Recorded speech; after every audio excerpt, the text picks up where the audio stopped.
Substance back for another episode here as we continue to go on here.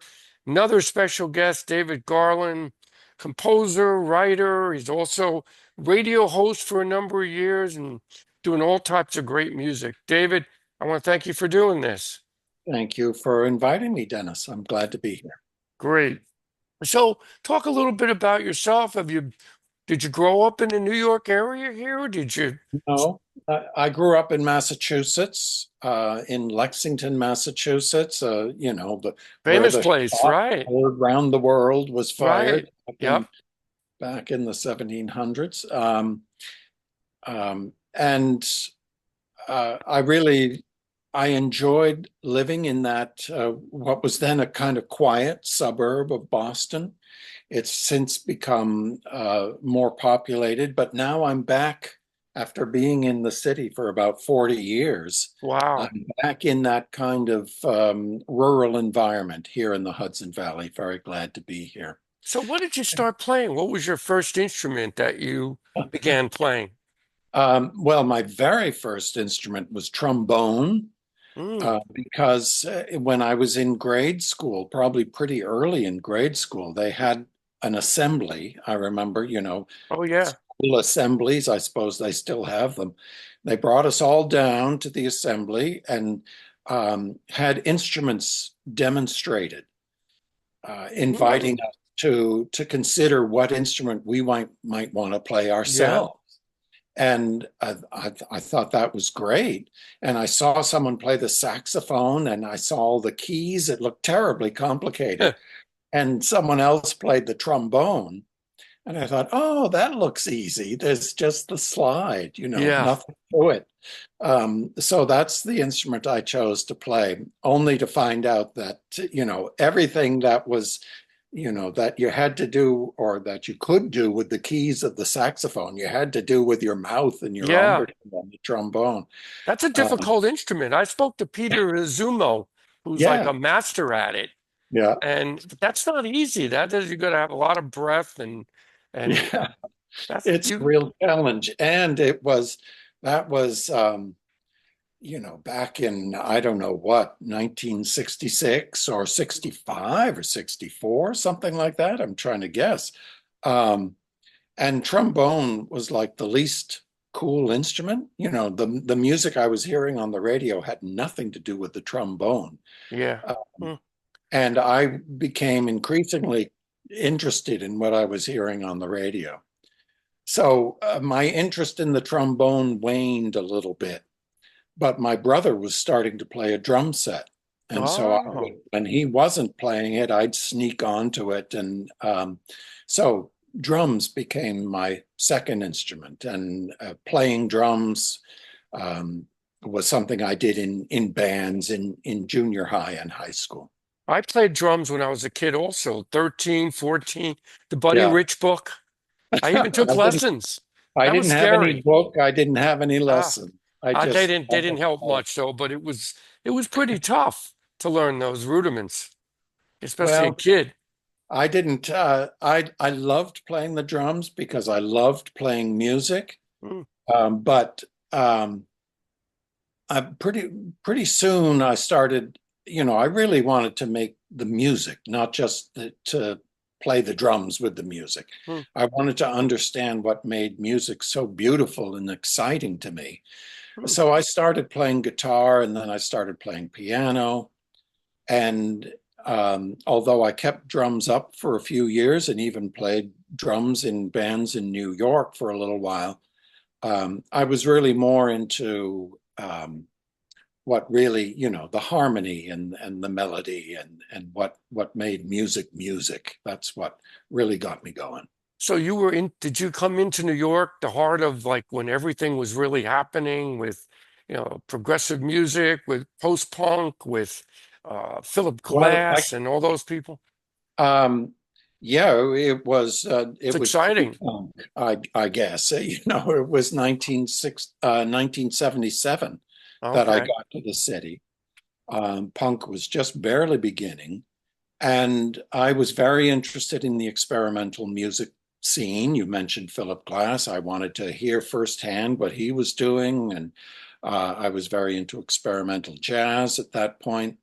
Um, so yes, I threw myself into that scene. I wanted to see and take in as much of it as I could. Who were you playing with at the time? Some of those explorers of that music genre. Well, I did some stuff on my own at first, and then I found people to play with. And in like 1980 or so, I started working with a band that was called Ad Hoc Rock. A little Okay, later, Ad Hoc. We never made an official recording, um, but that was led by a guy named Nigel Rawlings, who okay. is a very creative guy. And his band included Shelley Hirsch and Bill Mm. Laswell and other Oh, folks at that okay, time. And that's when I joined and started playing with them. Played at the kitchen, and that was my sort of re-entry into the world of electric guitars and rock and stuff, which that I was a had left behind for a while. that was a famous place at the time, the kitchen. You had Arthur Yeah, Russell there all the time, Ernie right. Brooks, all this amazing music happening in New York. It was like the center of the universe there for a while. Well, that's why I was there, Yeah. because I thought it was the center of the universe. It was a center of my musical universe, that's Mm. for sure. And yeah, it was a very exciting time because everyone seemed to be coming at it with something like my own attitude, which was very receptive. Mm. Let's see what's possible. And not Right. only let's see what's possible, but let's dig into it as deeply as we can go. Let's make something. Yeah. So it was both very receptive and I suppose in a sense ambitious. Like, Yeah. let's take this as far as we can go. Yeah. I was part of their 99 records there, Liquid Yeah, Liquid. And we were yeah, around the 1981, 80, yeah, 82 era. And it was so exciting. yeah. I mean, I remember. and then I know the Ramones came out in 77 and it was just an explosion of music. You were lucky to be there, like I I was. was. I was, yeah. We And it was were. yeah, it was a whole different vibe of everything. I wonder how different it was from what might be going on there now. I don't know.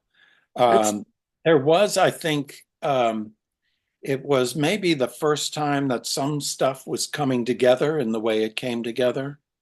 And I think now, I'm sure New York is still a place yeah, where new things are going to come together and meet and make new stuff. it always will But be, you what's know. that? It always will be a place, I think. Yes, I hope so. I hope so. I just But talked to a few bands from Brooklyn on the show that are really good. Out of the now, Brooklyn is really happening for a lot of live music these of days with course, bands. Brooklyn is now for what the East Village Yeah. and Soho was for us at that time. So let's talk about some of your solo records, control songs. You did something, a Brian Wilson record. I did, Let's yeah. hear about that. Well, Control Songs was it came out on a German label, Review Records, in 1986. They had Okay. the same folks behind that label had put out a single of mine in 85. So I've just recently realized, okay, that's 40 years ago. Um, and that was all, I came to New York with an avid interest in um, contemporary music, contemporary classical music, also the jazz of the moment. I went to the jazz loft Mm. scene and saw all that stuff, and um, and still I came to it with a real sensibility for melody and for song. So after pursuing those different directions for a little while, I decided, and it was just natural to bring Mm. them all together. And that was what culminated in the material that's on my first album, Control Songs from 1986. Um, and Contr- that's the direction I've been going ever since, more or less. mm. Not trying to be the same, but just trying to just having the same open-minded inquisitiveness about what songs can be, what's possible in the form of song. So that's what Are your I songs written out, or they just happen? How do you uh, inspires you they're to they're write pretty music? carefully arranged, Oh, okay. um, though only written out when I have to write out a part for someone else, as I've done. Sometimes I've arranged things for a string quartet and stuff like Mm. that, and that's a lot of fun. Oh, But yeah. I'm more an improviser at heart, and so I don't need to write everything down. But how the music sounds, how the different elements of the music come together and what that sounds like, the arrangement has always been very important to me. Though it's never been like one thing, let's do it this way and always this way. It's more like, let's do it this way on this song. Mm. Let's find out what works well on the next one. Yeah. Uh, Mm. so that sense of possibility and variety has always been important to me. And so I brought that to that first album, Control Songs, and I keep doing that. At that time in the early '80s, I felt a real affinity for the free improv scene of John Mm. Zorn and Oh, Christian yeah. Marclay and Mm. those people. So they actually played on that album on some songs. Oh, that's Um, great. but my approach was to take that sense of freedom and apply it to the song form. Mm. So I wasn't trying to be as out there as possible. I was trying to bring together the idea of some kind of coherence with that sense of freedom. So you got a lot of good players being in New York. You were able Yeah. to get. Did you play with Fred Frith at all? I didn't play with him. I had a memorable visit with him. Okay. I admired him a lot. And I was in touch with him, and he invited me over to. He was living on the Lower East Side at the time, and um, he had a little setup with an 8-track tape recorder, Okay. which I know later he was using to record the album Speechless, but he was working on that at the time. Um, so we had had a very nice visit together, but we never did work together. He's a unique character. Absolutely. I didn't realize he speaks like four languages. I I never knew don't that. know. He's lived around the world, Yeah. After living in the East Village, he was living in Japan, and yeah, he's an amazing musician and a real example of someone whose ears are wide open Oh, and absolutely. ready for anything. I mean, Yeah, you had everybody in New York, then Blondie, Debbie Harry, Robert Fripp, Brian Eno for a while. I mean, it was everybody was just one big scope of people. It's amazing. I was staying. We mentioned the kitchen when it was on Prince Street there. I was staying with a friend who lived, I think, on the floor above or maybe 2 floors above. And, Mm. and I remember um, walking down the stairs one Sunday afternoon, I think, to hear Fripp do Frippertronics. Oh, how about that? I was going to see that, and I didn't get a chance to go. I wish I did. I got to hear it. It was fun. So, is there any solo records stand out that you want to mention? Of That, my own? yes, that some Well, people out there should look into first that don't know about your music? well, the first album, Control Songs, I feel a complete connection from my first album to my latest, which comes out Friday. Uh, Oh, fantastic.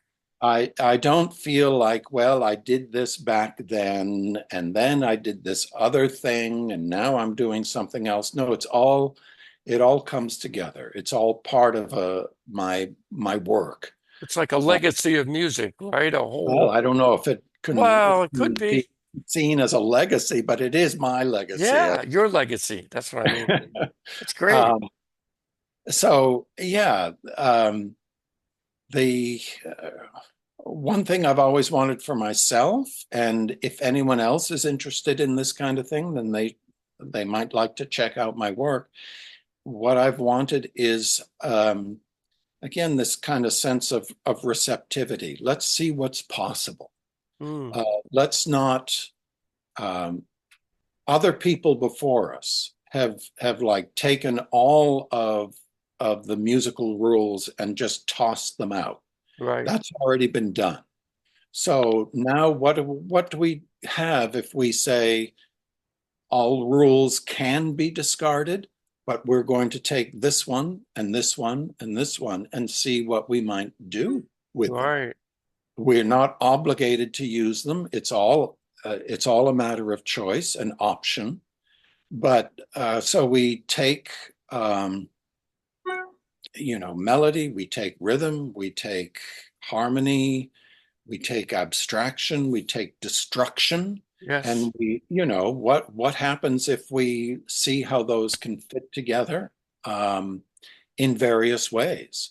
Mm. So that's always kind of that premise has guided me. And if other people, if that sounds exciting to anyone else, then please check out my stuff. I will. Now let's move on to your radio career. I mean, Yeah, spinning on air 28 years on WNYC, is that correct? that is That correct. that Yeah. is something. So what From I got to listen to this. What kind of music do you play on there? What Well, it was really eclectic right from the start. I had been doing as a volunteer. I got into doing a radio show on WKCR, the Columbia, okay.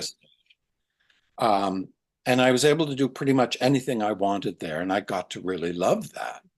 Um, and uh, then I wondered how might I make this my profession, and I Mm, approached WNYC as that's the biggest public radio yeah, station in the city, and I thought, well, if anyone can pay me to do what I want to do, it might be them, and it worked out. My timing was good. that is And, great. um, I started doing, help co-produced concert broadcasts and stuff like that. But very quickly, I started doing spinning on air, which was an outgrowth of what I had been doing on KCR. And I was the downtown guy. I Mm, guy who was plugged into the downtown scene and wanted to share not just the music that was being made then, but the whole frame of mind that was behind it. So I was playing a lot of music that was new, but also a lot of music that was really creative, but had been forgotten or mm, ignored or was never really received in the first place. Um, so right from the start, it was an eclectic show, and I tried to generally give it kind of a theme and a focus each time. It was a weekly program, spinning on. okay.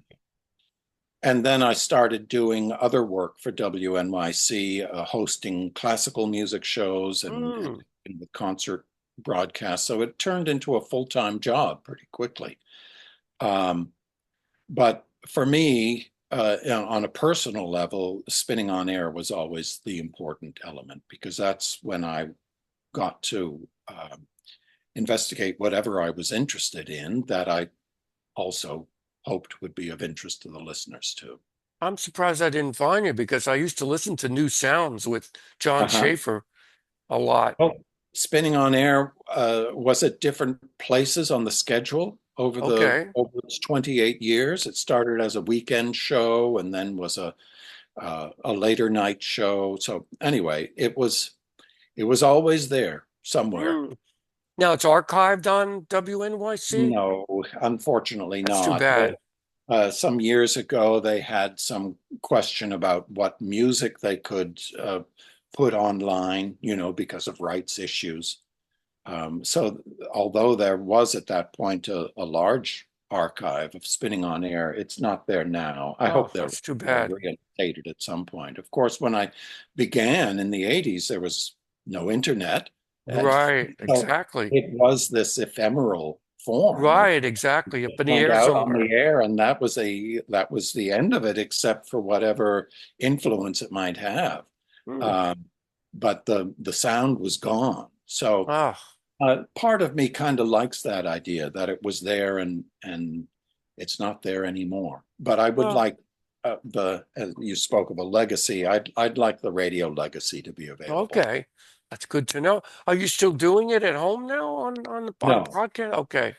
no, I switched to making spinning on air ended in 2015. The radio station had throughout my career had been moving more toward a news format, Okay. less and less music.